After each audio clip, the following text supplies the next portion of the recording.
Hello students. तो आज की वीडियो में मैं डिस्कस करूँगा 10th क्लास के चैप्टर एसिड बेस और सॉल्ट्स को। तो आज हम सॉल्ट्स के बारे में डिस्कस करेंगे कि सॉल्ट्स हैं क्या। ये एक बड़ा इम्पोर्टेंट टॉपिक है और यहाँ से फाइनल एग्ज़ाम में एक क्वेश्चन 100% आता है। तो लगभग 3 मार्क्स का क्वेश्चन हमें यहाँ मिल जाता है इस चैप्टर से फ्रॉम सॉल्ट। तो सॉल्ट है क्या, किस तरह से हम डिफाइन करेंगे सॉल्ट को। तो सबसे पहले सॉल्ट है क्या। सॉल्ट एक आयनिक कंपाउंड है और किस तरह से ये बनता है, किस तरह से हम सॉल्ट को प्रिपेयर करते हैं। Salt is prepared by reaction between acid and base. तो जब भी हम एसिड और बेस की रिएक्शन करते हैं वहाँ से हमें एक कंपाउंड मिलता है और वो कंपाउंड होगा सॉल्ट, और सॉल्ट के साथ साथ हमें वाटर भी मिलता है। तो क्या रहेगी जनरल रिएक्शन। तो किस तरह से हम डिफाइन करेंगे सॉल्ट को। Salt is an ionic compound formed by reaction between acid and base. तो जब भी किसी एसिड या बेस की हम रिएक्शन करते हैं तो उस रिएक्शन से एक कंपाउंड मिलता है, वो मिलेगा हमें सॉल्ट, और सॉल्ट के साथ साथ हमें मिलता है वाटर। तो सॉल्ट एक आयनिक कंपाउंड है और उस आयनिक कंपाउंड को हम प्रिपेयर करते हैं by the reaction between N acid and A base. तो किस तरह से एक जनरल केमिकल इक्वेशन होगी जिसको हम वर्ड में लिखेंगे यहाँ पर एसिड प्लस बेस। तो जब भी कभी कोई एसिड किसी बेस के साथ रिएक्शन करता है तो हमें 2 प्रोडक्ट मिलते हैं वहाँ पर, सॉल्ट प्लस वाटर। तो इसका एग्जांपल हम यहाँ सिंपल सा लेंगे कि जब भी हम HCl की रिएक्शन करेंगे सोडियम हाइड्रोक्साइड के साथ, तो HCl यहाँ पर क्या है, अपना एसिड है और sodium hydroxide is a base. So जब यहाँ एसिड और बेस रिएक्ट करेंगे तो हमें एक सॉल्ट मिलेगा, और सॉल्ट कौन सा होगा, वो NaCl, और इसके साथ साथ हमें वाटर भी मिलता है। तो यहाँ पर हम देख रहे हैं ये एक रिएक्शन है between acid and base. So it is a neutralisation reaction. तो न्यूट्रलाइजेशन रिएक्शन कौन सी होती है। Neutralisation reaction is that chemical reaction in which an acid react with a base. और जब भी कभी कोई एसिड रिएक्ट करेगा बेस के साथ या बेस रिएक्ट करेगा किसी एसिड के साथ, तो हमें 2 प्रोडक्ट्स मिलते हैं वहाँ पर। उनमें से एक होगा वाटर और दूसरा होगा सॉल्ट। तो बच्चों अभी हमने सॉल्ट की डेफिनेशन पढ़ी है और उस सॉल्ट को हम प्रिपेयर करते हैं by the reaction between acid and base. तो यहाँ पर हमने एक एग्जांपल लिया था हाइड्रोक्लोरिक एसिड और सोडियम हाइड्रोक्साइड का। तो हमने क्या देखा उसमें कि जब HCl रिएक्ट करेगा NaOH के साथ तो हमें क्या मिलता है, एक सॉल्ट मिलता है NaCl, और वो NaCl का नाम क्या रहेगा, सोडियम क्लोराइड। तो किस तरह से हमें सॉल्ट मिलता है जब भी हम रिएक्ट करते हैं किसी एसिड को किसी बेस के साथ। तो HCl का हमें एक्वस सॉल्यूशन लेना होगा और उस एक्वस सॉल्यूशन में हमें क्या मिलते हैं, तो उस एसिड के एक्वस सॉल्यूशन से हमें मिलेंगे H+ आयंस और कोई एनायन। तो यहाँ पर हमने HCl लिया है तो हमें मिलेगा H+ आयन और क्लोराइड आयन उस सॉल्यूशन में, और इसी तरह से हम एक्वस सॉल्यूशन लेंगे उस सोडियम हाइड्रोक्साइड का, और सोडियम हाइड्रोक्साइड का जो एक्वस सॉल्यूशन होता है उसमें हमें मिलेंगे सोडियम आयन और हाइड्रोक्साइड आयन। तो जब भी हम इन सॉल्यूशंस को मिक्स करेंगे, तो जब हम इन सॉल्यूशंस को मिक्स करते हैं तो क्या होगा, जो कैटायन है Na+ आयन वो कंबाइन हो जाएगा क्लोराइड आयन से, और जो H+ आयन जो हमें एसिड से मिलते हैं वो कंबाइन हो जाएंगे OH- आयन से। तो यहाँ हमें जब H+ और OH- आयन्स कंबाइन करेंगे तो हमें मिल जाएगा वहाँ से वाटर, और जो आयन्स बच जाते हैं वो कौन से हैं यहाँ पर, कैटायन, और वो है sodium ion from A base. और जो एनायन होगा वो कहाँ से आएगा, वो एसिड से हमें मिलेगा। तो सॉल्ट की फॉर्मेशन कैसे होती है, जब कोई कैटायन किसी बेस का कंबाइन करेगा किसी एनायन से, और वो एनायन होगा किसी एसिड से। तो जब उनका कॉम्बिनेशन होता है तो हमें मिल जाएगा सॉल्ट। और वो सॉल्ट यहाँ पर क्या है, NaCl, और इस NaCl का नाम क्या है, सोडियम क्लोराइड। तो इस तरह से जब भी हम किसी एसिड या बेस की रिएक्शन करेंगे तो उस एसिड का एनायन कंबाइन करेगा उस बेस के कैटायन से, और जब इन आयंस का कॉम्बिनेशन होगा तो हमें मिलेगा सॉल्ट। और जो आयंस रह जाएंगे एसिड से और बेस से वो कौन से होंगे, H+ और OH- आयंस। और जब ये कंबाइन करेंगे तो हमें उसमें प्रोडक्ट मिलेगा वाटर। तो इस तरह से सॉल्ट की फॉर्मेशन होती है जब भी हम किसी एसिड की रिएक्शन करते हैं किसी पर्टिकुलर बेस के साथ। तो बच्चों मैंने कुछ एग्जांपल्स लिए हैं। यहाँ पर एसिड्स को मैंने इस साइड लिखा है और बेसिस को मैंने इस साइड लिखा है। तो ज़रूरी नहीं है कि हमें हर बार NaCl ही मिलेगा। हम जिस तरह का एसिड और बेस यूज़ करेंगे उसी के अकॉर्डिंग हमें सॉल्ट मिलेगा। तो यहाँ पर हम रिएक्शन करवाएंगे इन एसिड्स की इन बेसिस के साथ, तो उनसे हमें किस किस तरह के सॉल्ट हमें मिलते हैं।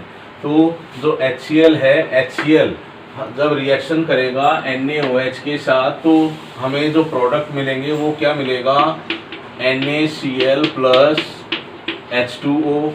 और जब यही HCl इस पोटेशियम हाइड्रोक्साइड के साथ रिएक्शन करेगा तो हमें प्रोडक्ट मिलेगा KCl प्लस H2O। और KCl क्या है, पोटेशियम क्लोराइड है।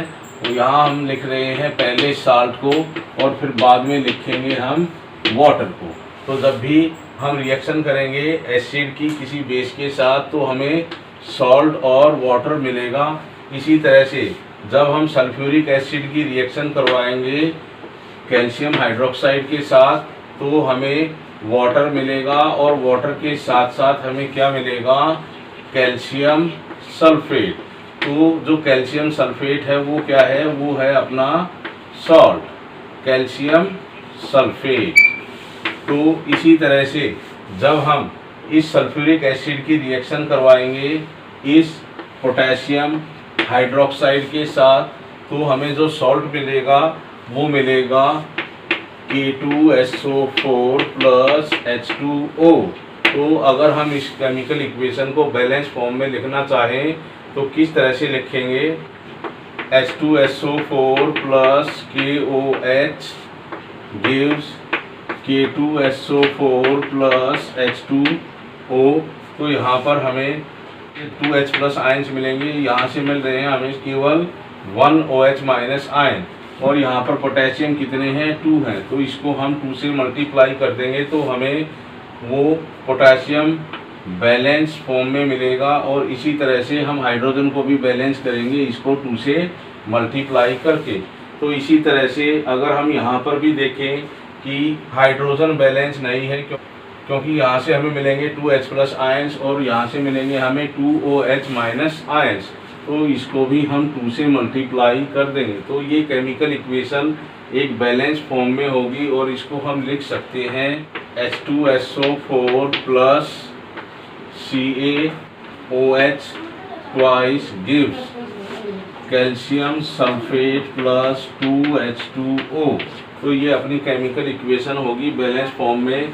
जब सल्फ्यूरिक एसिड रिएक्ट करेगा कैल्शियम हाइड्रोक्साइड के साथ तो हमें सॉल्ट मिलेगा वहाँ पर कैल्शियम सल्फेट, और इसके साथ साथ हमें 2 वाटर मॉलिक्यूल्स भी मिल जाते हैं। तो अब हम रिएक्शन करेंगे between N acid carbonic acid और मैग्नीशियम हाइड्रोक्साइड के साथ।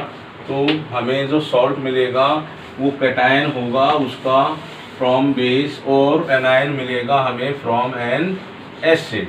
तो जब cation from A base combines with anion from an acid then we get a salt। और सॉल्ट क्या रहेगा अपना MgCO3 मैग्नीशियम कार्बोनेट और हमें इसके साथ साथ मिलेंगे 2 वाटर मॉलिक्यूल। और ये कब मिलते हैं हमें? जब मैग्नीशियम हाइड्रोक्साइड की हम रिएक्शन करते हैं कार्बोनिक एसिड के साथ। तो यहाँ पर मैंने इस केमिकल इक्वेशन को बैलेंस फॉर्म में लिख दिया है। तो जब हम रिएक्शन करेंगे इस एसिटिक एसिड की इस अमोनियम हाइड्रोक्साइड के साथ, तो जो यहाँ पर सॉल्ट बनेगा उसको हम लिखेंगे CH3COONH4 प्लस H2O। और इस सॉल्ट का नाम क्या होगा? Ammonium acetate. तो अमोनियम एसीटेट क्या है? यहाँ पर एक सॉल्ट है और इस सॉल्ट के साथ साथ हमें वाटर भी मिल रहा है। तो यहाँ मैंने कुछ एग्जांपल्स लिए हैं बच्चों, जिसमें हमने डिस्कस किया है कि किस तरह से किसी पर्टिकुलर एसिड की रिएक्शन करेंगे किसी पर्टिकुलर बेस के साथ, तो हमें किस तरह से सॉल्ट मिलेगा। तो हमें ध्यान क्या रखना है इसमें कि जब भी हम किसी एसिड की रिएक्शन करवाएंगे किसी पर्टिकुलर बेस के साथ, तो कैटायन तो हमें मिलेगा उस बेस के मॉलिक्यूल से और एनायन हमें मिलेगा उस एसिड के मॉलिक्यूल से। और जब ये कैटायन और एनायन कंबाइन करेंगे तो हमें एक सॉल्ट मिल जाएगा और उस सॉल्ट के साथ साथ हमें वाटर मॉलिक्यूल्स भी मिलेंगे। तो जब भी हम इस तरह की रिएक्शंस को लिखेंगे उसमें हमें उन केमिकल रिएक्शन को बैलेंस फॉर्म में लिखना होगा। लास्ट में मैं डिस्कस करूँगा कि किस तरह से हम रिप्रेजेंट करेंगे कि हमें पता है कि जब भी एसिड बेस के साथ रिएक्शन करेगा वो बनाएगा सॉल्ट और वाटर। तो एसिड को हम जनरली किस तरह से रिप्रेजेंट करते हैं? एसिड को रिप्रेजेंट करते हैं Ha और बेस को रिप्रेजेंट करेंगे BOH। तो जब हम एसिड को वाटर में डिसॉल्व करते हैं तो वहाँ से हमें क्या मिलेगा? उस सॉल्यूशन में H+ आयंस और A नेगेटिव आयंस। तो H+ आयंस को हम कई बार प्रोटॉन भी बोल देते हैं और हाइड्रोजन आयन भी कई बार बोल देते हैं। तो इसी तरह से यहाँ बेस से हमें मिलेगा कैटायन मिलता है और जो एनायन मिलेगा वो मिलेगा हमें हाइड्रोक्साइड आयन। तो जब भी हम किसी एसिड की बेस के साथ रिएक्शन करेंगे तो उससे हमें पता होना चाहिए कि एसिड से हमें किस तरह का एनायन मिल रहा है और बेस से हमें किस तरह का कैटायन मिल रहा है। केवल हम उनको कंबाइन करके लिखेंगे और वो जो फॉर्मूला बनेगा वो हमारा उस होगा और इसके साथ साथ हम वाटर को भी ऐड कर देंगे। तो जो ये BA है, BA इज सॉल्ट। और ये सॉल्ट क्या है? एक आयनिक कंपाउंड है जो बनता है combination of cation and anion. और कैटायन हमें कहाँ से मिलेगा? कैटायन हमें मिलेगा किसी बेस से और जो एनायन होगा वो हमें मिलेगा किसी एसिड से। इसका मतलब जो सॉल्ट है वो एक ऐसा कंपाउंड है जो बन रहा है किसी कैटायन और एनायंस के कॉम्बिनेशन से। इसका मतलब जो सॉल्ट है वो अपना क्या है? एक आयनिक कंपाउंड है। तो जब भी हमें किसी सॉल्ट की प्रिपरेशन करनी होगी by the reaction between acid and base, तो हमें उस एसिड के फॉर्मूले को ब्रेक करना होगा किसी कैटायन और एनायन में। और इसी तरह से हम उस बेस के फॉर्मूले को भी ब्रेक करेंगे इनटू कैटायन और एनायन और हम कंबाइन कर देंगे उस कैटायन को जो हमें मिलता है बेस से किसके साथ? उस एनायन के साथ जो हमें मिलता है किसी एसिड से। तो हम उस सॉल्ट के लिए फॉर्मूला लिख लेंगे। तो कैटायन क्या है? कैटायन इज पॉजिटिव आयन और पॉजिटिव आयन को ही हम क्या बोलते हैं? कैटायन। और जो एनायन है, एनायन क्या होगा? Anion is negatively charge ion. तो इन्हीं कैटायन और एनायन के कॉम्बिनेशन से हमें मिलेगा सॉल्ट। तो बस हमें इन्हीं बातों को ध्यान रखना है जब भी हम किसी एसिड की रिएक्शन करेंगे किसी बेस के साथ for preparation of A salt. और इसी के साथ अपना ये टॉपिक यहाँ पर कंप्लीट होता है। नेक्स्ट वीडियो में मैं डिस्कस करूँगा टाइप्स ऑफ सॉल्ट्स की कितने तरह के सॉल्ट्स होंगे और उनके लिए हमें किस तरह का एसिड यूज़ करना है और किस तरह का बेस यूज़ करना है। और उसके साथ साथ ही डिस्कस करूँगा pH of aqueous solutions of salts के बारे में।